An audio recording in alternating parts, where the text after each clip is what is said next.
É que é enorme prazer honrarmos a vossa presença nesse dia tão caloroso. É para nós uma honra poder contar com a vossa presença. Agradeço de uma forma muito especial também aos nossos oradores, que hoje, quer dizer, 5 de julho de 1975, uma data muito especial, Dia da Independência de Cabo Verde, o ciclo de tertúlia não podia deixar esta data passar em branco. Foi um dia muito especial, o Dia da Liberdade, o dia em que muitas pessoas entoaram a célebre frase: levanta braço, vou gritar a liberdade. E nós, todos os dias, temos que contribuir para que todos possam gritar a liberdade todos os dias em Cabo Verde. Seguindo tem a palavra o Sr. Gregório Smith. Eu tenho 3 questões e uma para cada um dos oradores. Primeiro, queria dirigir uma questão ao professor doutor Vera Cruz Pinto. Eu gostaria que esmiuçasse a expressão que preferiu quando disse a lusofonia é uma adaptação moderna da lusitana. A língua portuguesa é a língua dos países africanos que são portugueses. Aqui na faculdade nós não usamos a expressão lusofonia, porque entendemos que a lusofonia é uma adaptação moderna da lusitaneidade e, portanto, excluímos-nos disso. É uma questão política também, portanto, nós não consideramos a lusofonia entre as nossas preocupações, mas sim a comunidade dos países de língua. Depois, para a doutora Maria Celeste Correia, gostaria também que abordasse o assunto da questão da discriminação dos jovens afrodescendentes ou descendentes de cabo-verdianos em Portugal. Porque disse que os jovens se sentem discriminados. A questão é, eles sentem-se discriminados e não são, ou realmente eles são discriminados? É um sentimento deles, uma percepção deles, ou é uma realidade que se vive? É a questão que dirijo à doutora Maria Celeste Correia.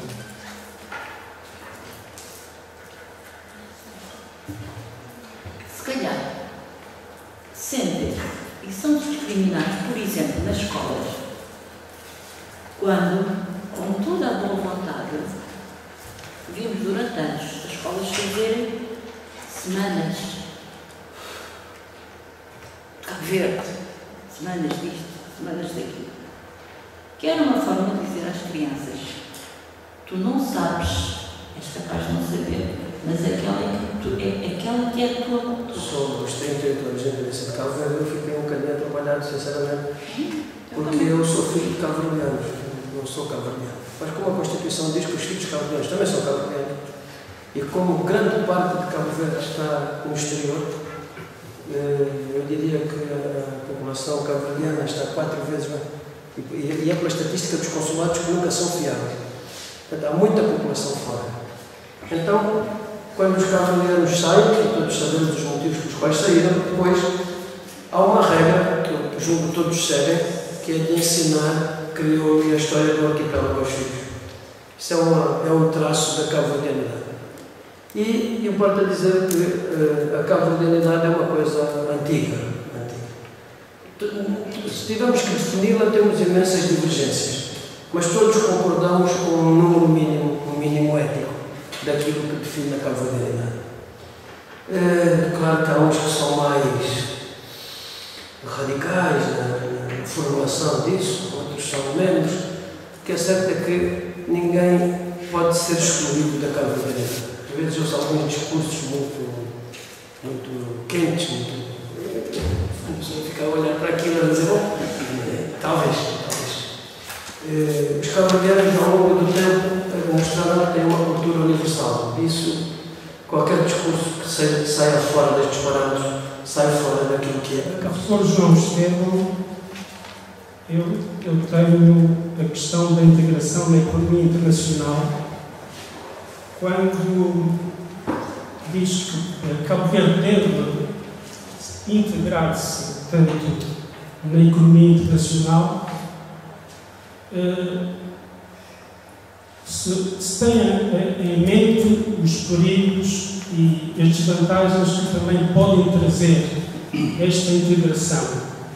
Que mecanismos se devem Cabo Verde deve ter para se defender também no ambiente internacional? Porque talvez ao abrir-se, ao se integrar num mundo mais amplo economicamente, numa economia internacional, Cabo Verde talvez seja absorvida economicamente.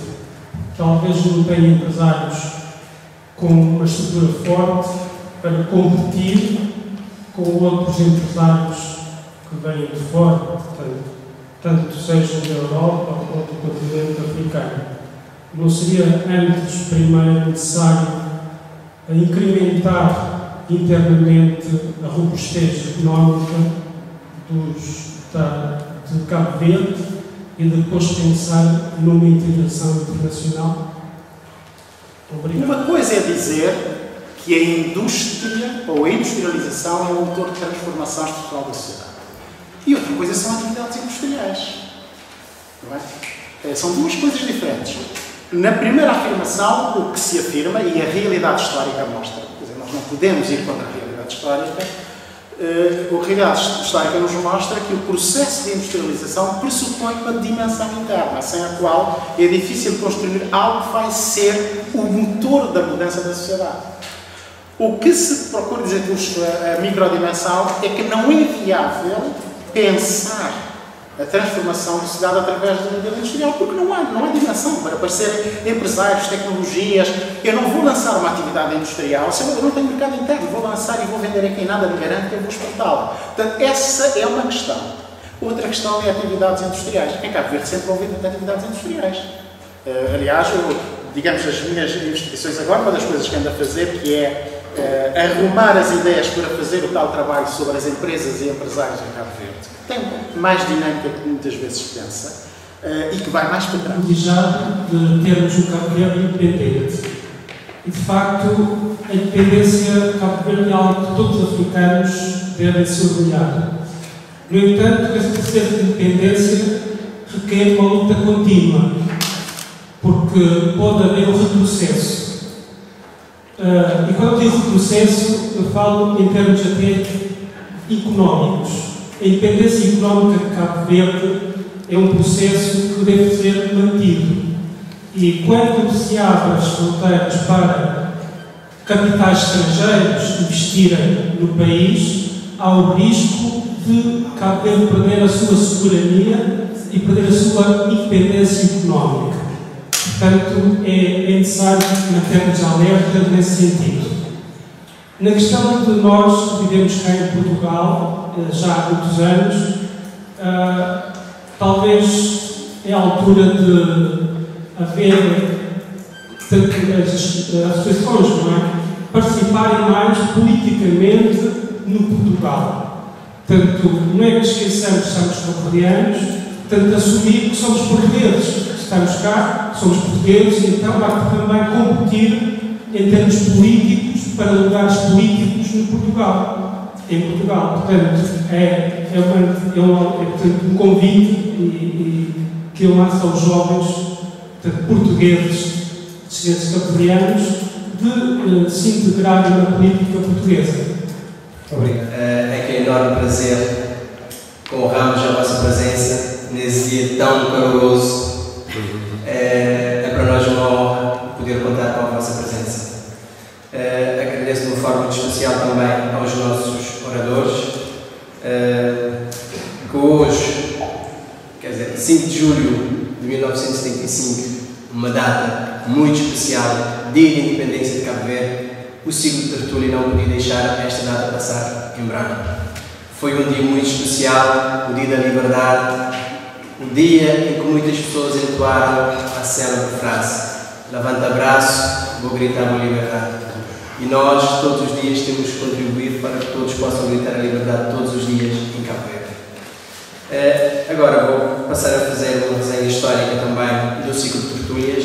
O ciclo de tertúlias Cabo Verde em Debate é uma organização académica de intervenção cívica sem fins lucrativas, apartidária, independente de organizações políticas, cujo propósito fundamental é promover e divulgar atividades cívicas, projetos académicos, do fomento ao espírito crítico no seio da comunidade cabo-verdiana e o público em geral.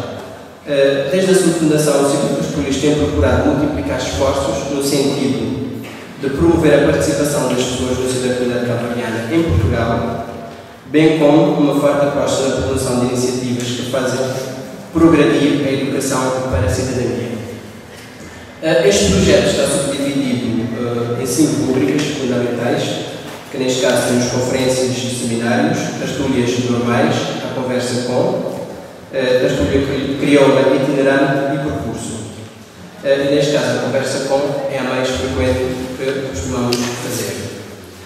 Passo agora a apresentar os nossos oradores. Neste caso temos como orador o professor Dr. Eduardo Vera Cruz Pinto, a doutora Maria Celeste Correia, o professor Dr. João Estevão. Também, como é a norma habitual na tertúlia, a distribuição do tempo, que é algo muito rigoroso. Neste caso, os oradores terão 20 minutos cada para fazerem a sua comunicação.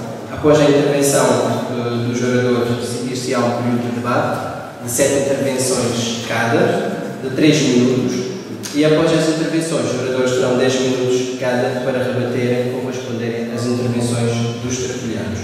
As perguntas deverão ser feitas preferencialmente dentro do tema da rubrica, a conversa com, atendendo sempre que possível aos critérios de objetividade, pertinência, concisão e atualidade. Depois, no final, os oradores terão 5 minutos para fazer uma conclusão da tertúlia. A linguagem de trabalho é o português. O nosso tema hoje é os 38 anos da independência de Cabo Verde, uma visão política, social e económica. De seguida, vou passar a palavra ao professor Dr. Eduardo Vera Cruz. O professor Eduardo Vera Cruz é licenciado em Direito em 1985 pela Universidade Católica Portuguesa de Lisboa. Fez o doutoramento na Faculdade de Direito da Universidade de Lisboa. Neste momento é coordenador científico da área de Ciências Históricas e Jurídicas no Instituto de Ciências Jurídicas e Sociais, em Cabo Verde. É fundador do Centro de Estudos Cabo-Verdianos em Portugal. Tem participado em várias conferências relacionadas com Cabo Verde. Também é professor catedrático da Faculdade de Direito da Universidade de Lisboa e da Faculdade de Direito da Universidade de Lusíada de Lisboa e diretor da primeira, sendo ainda docente nos cursos de pós-licenciatura da Universidade. Então, neste caso, tem a palavra o professor Dr. Eduardo Vera Cruz Pinto. Muito obrigado. Boa tarde a todos. A leitura desse currículo eu já me estava a sentir demasiado velho. Em primeiro lugar, bem-vindos à Faculdade de Direito, uma vez que sou o diretor, cabe dar-vos as boas-vindas. E lembrar que a Faculdade está aberta 24 horas sobre 24 horas, primeiro para que os seus estudantes possam frequentar a faculdade, porque há muita gente que não tem onde estudar hoje em dia, e depois porque a faculdade ao sábado e ao domingo está aberta a iniciativas das associações. O associativismo familiar, hoje é esse problema da família, não é? O associativismo estudantil, e sobretudo o associativismo dos países de expressão portuguesa. Bom, disse o nosso moderador que eu tinha 20 minutos. Eu, como estou culpado aqui porque saí do batizado, sou padrinho, e tenho que voltar às 5h30 para ver se consigo não desagradar de todo aos pais da criança. De maneira que vou gastar apenas 10 minutos para ver se tenho tempo de ficar pelo menos um bocadinho para o debate dos tópicos, porque estas coisas que importam é o debate, não é tanto o que a gente tem para dizer. A gente tem para dizer é o que temos na cabeça, que vocês têm para ouvir. Às vezes é outra coisa, quando perguntam é que ouvem o que querem. Eu cumprimento os meus colegas de mesa, também desejo as boas-vindas à faculdade, Quando o Lance me pediu para falar sobre os 38 anos de independência de Cabo Verde, eu fiquei um bocadinho atrapalhado, sinceramente, porque eu sou filho de cabo-verdianos, não sou cabo-verdiano. Mas como a Constituição diz que os filhos cabo-verdianos também são cabo-verdianos, e como grande parte de Cabo Verde está no exterior, eu diria que a população cabo-verdiana está 4 vezes mais, e é pela estatística dos consulados que nunca são fiáveis. Portanto, há muita população fora. Então, quando os cabo-verdianos saem, e todos sabemos os motivos pelos quais saíram, depois há uma regra que eu julgo que todos seguem, que é de ensinar crioulo e a história do arquipélago aos filhos. Isso é um traço da cabo-verdianidade. E importa dizer que a cabo-verdianidade é uma coisa antiga. Se tivermos que defini-la, temos imensas divergências, mas todos concordamos com um número mínimo ético daquilo que define a cabo-verdianidade. Claro que há uns que são mais radicais na formulação disso, outros são menos. O que é certo é que ninguém pode ser excluído da cabo-verdianidade. Às vezes eu uso alguns discursos muito quentes, a pessoa fica a olhar para aquilo e dizer, bom, talvez. Os cabo-verdianos, ao longo do tempo, mostraram que têm uma cultura universal. Isso, qualquer discurso que saia fora destes parâmetros, sai fora daquilo que é a cabo-verdianidade. Como eu disse que demora 10 minutos, vou começar com o achamento, o descobrimento, e assim posso dar saltos sucessivos até à atualidade e depois 2 minutos para o futuro. Não é que eu seja um mago, mas agora até o professor Mamadou diz que descobre o futuro por recurso à ciência, portanto eu posso até correr o risco de o fazer. Começando pelo achamento, eu vou buscar dois elementos. Não vou para a história, isso vocês todos conhecem. Vou agora para alguns assuntos que têm surgido com alguma polémica. O primeiro, num artigo que aliás se repetiu, quem descobriu a Madeira, quem descobriu os Açores, quem descobriu Cabo Verde, há revisionismo histórico também aqui. E é preciso dizer que não há dúvidas de quem descobriu Cabo Verde. Não há dúvidas. Os historiadores gostam muito de falar sobre esse assunto, mas não há dúvida nenhuma, nem pode haver. Explico. A Terra é redonda desde que é Terra. Portanto, se alguém foi lá parar, é normal que tenha ido lá parar. Qualquer navio que anda no mar, se perca, vai parar a qualquer sítio. Às vezes leva vivos, às vezes leva mortos. Mas as marés andam. Portanto, se houve achamento de barcos, de vikings, ou do Senegal, da Guiné, isso é normal. E os estudos arqueológicos do futuro, se nos trouxerem mais barcos desses, isso só enriquece a história cabo-verdiana. No entanto, a descoberta não é nada daquilo que se diz. A descoberta é ir e vir. A descoberta é uma tecnologia. Uma pessoa, quando sai de um sítio, vai ao outro e depois regressa ao sítio de onde partiu para dar novidades. Eu acho que isto é tão elementar que eu não vou gastar mais tempo. Até porque se achar em barco não é sinal para não sair de lá. Portanto, quem foi de barco ficou lá. Não se acharam, no entanto, ainda ossadas ou esqueletos anteriores ao período do achamento e, portanto, Cabo Verde é descoberto pelos navegadores portugueses e as ilhas estavam desertas. Depois segue-se a história, que todos conhecem. Cabo Verde foi um interposto do tráfico de escravos entre a costa africana e a costa americana. Isso levou ao arquipélago uma marca histórica, uma marca de sofrimento grande. Infelizmente essa marca manteve-se. Durante o período colonial, Cabo Verde continuou a ser um país muito castigado pelas marcas da discriminação. Eu, por exemplo, tenho um tio que partiu para Santa Maria e todos sabem o que isso significa. Nas mornas, na história das famílias, o que é que significa uma pessoa ir para Santa Maria nos anos 50 para pagar passagem para voltar. Ora, essa história de fomes, de misérias, de sofrimentos, para além da aridez das ilhas, tinha um sistema político que sustentava essa aridez. Depois iniciou-se a luta de libertação nacional na Guiné, apesar de algum desembarque, todos sabemos, aprendemos nos mesmos livros da história. Os cabo-verdianos participaram ativamente através do PSGC na luta de libertação nacional. 1919, da Guiné e de Cabo Verde. Finalmente a independência chega na sequência do golpe militar de 25 de Abril e depois da independência, o período do Partido Único e com professores, com alunos da Faculdade de Direito do Governo,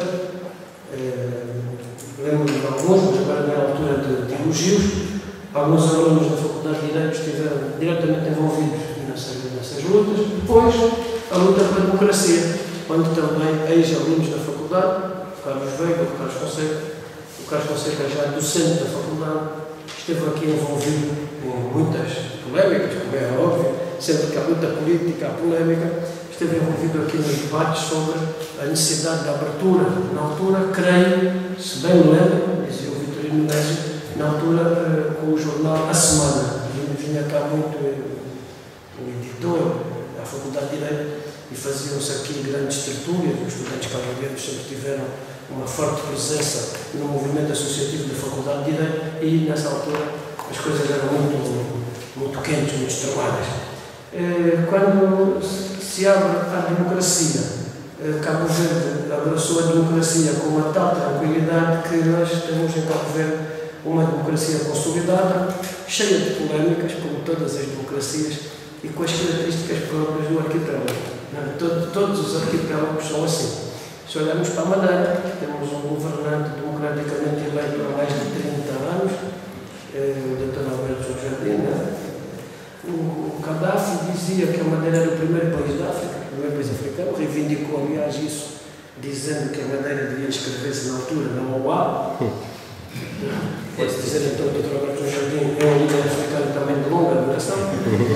E depois, quanto ao futuro, Cabo Verde teve, em todos estes anos da independência, uma política, em termos institucionais, que ajudou a que o preconceito que existia no sentido da insuficiência cabo-verdiana para a liberdade política ficou de lado.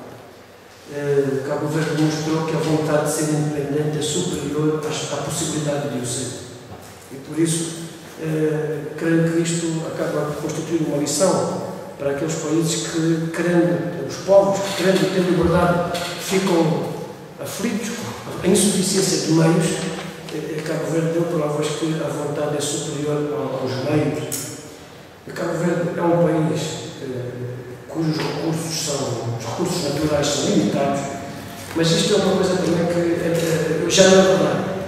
Basta o mar para pensar que Cabo Verde é um país cheio de recursos. Mas o mar de Cabo Verde é, sobretudo, a sua imensa população, e uma população que tem na educação do fator humano uma importante mola de desenvolvimento e de progresso.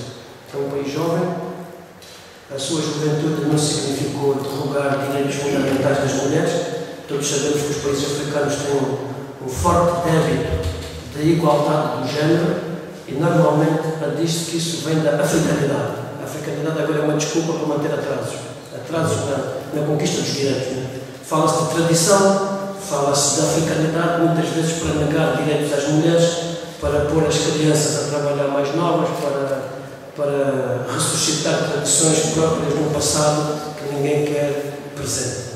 Sendo assim, Cabo Verde soube manter o crescimento demográfico sem preterir direitos, liberdades e garantias fundamentais.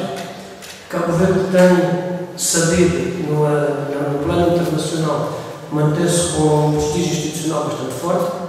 Os cabo-verdianos estão presentes em muitas organizações internacionais e isso faz com que o futuro de Cabo Verde, que é sempre aquilo que os representantes eleitos do povo cabo-verdiano em cada momento determinam, será sempre um futuro ligado ao povo que quis ser independente naquela data e que a data foi adiada por um regime que não tinha percebido que já estava morto ainda antes de morrer. Portanto, a independência de Cabo Verde foi apenas adiada pela teimosia de uma ditadura que quis manter laços desequilibrados onde já só cabia igualdade. Finalmente, há hoje uma polémica, uma discussão que se mantém, sobretudo nos meios académicos, sobre o problema linguístico, do bilinguismo, etc. Eu não estou muito preparado para falar sobre isso. A língua do direito é portuguesa.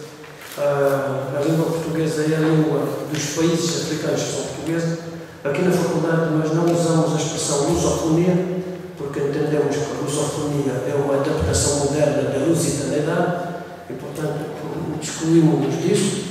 É uma questão política também, portanto, nós não consideramos a lusofonia entre as nossas preocupações, mas sim a comunidade dos países de língua portuguesa. E aí, na comunidade de países de língua portuguesa, os cabo-verdianos saberão certamente encontrar um caminho para valorizar o crioulo, que todos aprendemos na nascença, e para, ao mesmo tempo, esse crioulo não ser um motivo de exclusão de outros. Muitas vezes, já critiquei aqui na faculdade, quando ouço falar crioulo, quando estão presentes pessoas que não me entendem, porque isso até é uma falta de educação e de correção, é uma necessidade de excluir alguém de uma conversa, isso não fica bem. Mas o crioulo é uma língua que tem que ser divulgada, difundida e ensinada aos falantes do português também, que não são de Cabo Verde. Nessa medida, a música contribuirá certamente para a expansão do crioulo e o crioulo afirmar-se-á como uma língua que está em crescimento. É preciso agora equilibrarmos o crescimento da língua crioula com a participação de Cabo Verde na comunidade do país de língua portuguesa. É verdade que eu poderia falar-vos agora do direito e da ideia de nós não pertencermos a uma comunidade junta. Ainda ontem visitou a Faculdade de Direito o presidente da CPLP e um embaixador de Moçambique e ouviu aqui da nossa boca que para sermos uma comunidade de países de falantes de português era preciso que os políticos se empenhassem a não passarmos torturas nas filas de imigração, não termos que esperar dias e dias por um visto de entrada, não termos que andar com receio do CEF, das polícias de Angola, de Moçambique. É preciso que a relação da comunidade seja uma relação mais efetiva, em que a comunidade de pessoas, estudantes, professores, trabalhadores, se faça de uma outra forma e não desta que está a ser feita agora. Mas isto era uma conversa que levava dias e o moderador deu um pouco de tempo. Eu ainda usei menos. Muito obrigado.